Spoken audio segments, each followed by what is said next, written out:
আজকে কাজ আছিল না, পরে দি কাজ নাই, পরে কি করবো, পরে শৈলরে কই চলো আমরা ইয়েতে যাই, একটু মদিনা মার্কেটে যাবো। পরে দি মদিনা মার্কেটের উদ্দেশ্যে রওনা দিলাম। গেলাম আস্তে ধীরে, একটু ট্রাফিক ছিল, আস্তে ধীরে যাইলাম। সোহেল আবার কবে বাড়ি টাড়ি যাইবে এগুলো জিগাইলাম, আমি কবে যাবো এগুলো জিগাইলাম। পরে মদিনা মার্কেটের সামনে আইলাম, তারপরে দি দোনোটা কথা বলতে বলতে মদিনা মার্কেটের ভিতরে ঢুকলাম। ভিতরে ঢুকার পরে দেখলাম আমাদের পরিচিত অনেক মানুষ আছে মার্কেটের ভিতরে, সবাই কেনাকাটা করতে আসছে।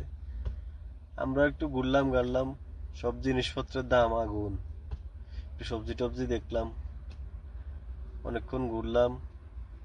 এরপর আবার সোহেলের দোস্তের সাথে দেখা হয়েছে, এর সাথে কথা টথা বলছে, কতক্ষণ ঘুরলাম গাড়লাম। পরে দিয়ে একটু দেখলাম যে বাড়ি টাড়ি চাইলে জিনিসপত্র নিলে দাম কেমন, একটু সবকিছুর দামই একটু বেশি আমাদের জন্য আর কি।